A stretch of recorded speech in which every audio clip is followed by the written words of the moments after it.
नमस्कार, Eton news देख रहे हैं आप और मैं हूं आपके साथ आदित्य राजपूत। एक तरफ कहा जाता है कि जम्मू कश्मीर में हालात जो हैं वो सामान्य हैं, लेकिन दूसरी तरफ आए दिन जो है वो टारगेट किलिंग्स के मामले जो हैं वो लगातार सामने आ रहे हैं।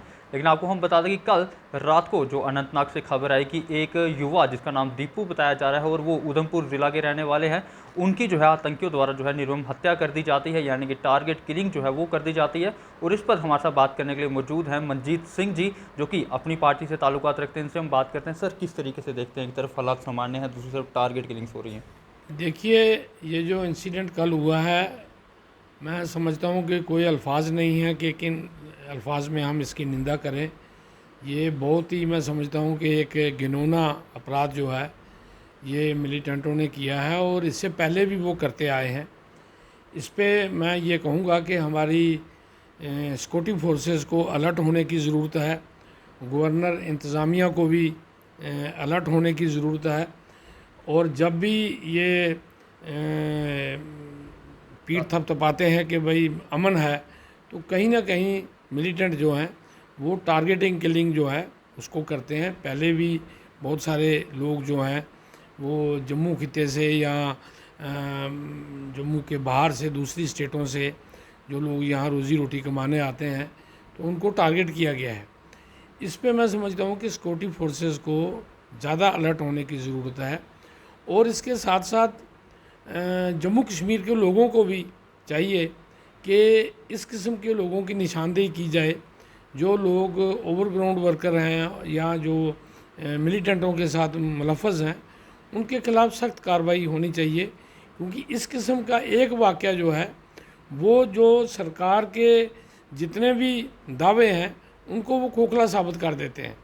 कि सरकार कह रही है हमने G20 करवा लिया, सरकार कह रही है हमने ये करवाया, ठीक है वो करवाया, लेकिन उसके बावजूद ये जो किलिंग हो जाना, इनोसेंट किलिंग हो जाना, ये कहीं ना कहीं एक क्वेश्चन मार्क जो है ये सरकार पे लगता है। जी सर, अगर बात की जाए तो हर एक पार्टी की तरफ से इस पूरे वाक़ये को जो है कंडेम किया जा रहा है, लेकिन कितनी बार कंडेम किया जाएगा? आखिर क्यों इस पर निर्णय जो है वो प्रशासन की तरफ से नहीं लिया जा रहा? नहीं, वही मैंने कहा ना कि अब पॉलिटिकल पार्टियां तो कंडेम्ड ही कर सकती हैं। अब इस पे एक्शन करना सरकार का काम है। जी। जो मौजूदा गवर्नमेंट है उसको पॉलिसी फ्रेम करनी है कि क्यों ये वाक़या हो रहे हैं, क्यों ये वारदातें करके भाग जाते हैं।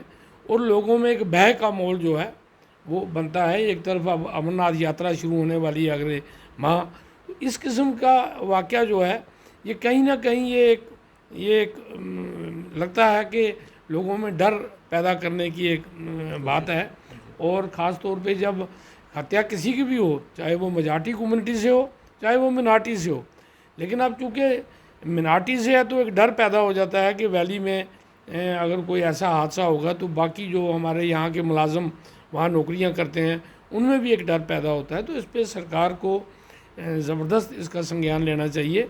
और सिर्फ ये कह देने से कि इसको हम ठीक कर लेंगे, ये नहीं। जब क्यों ये वाक़े होते हैं, क्यों कोई इनोसेंट मारा जाता है, तो कहीं ना कहीं जवाबदेही जो है वो किसी पे फिक्स होनी चाहिए।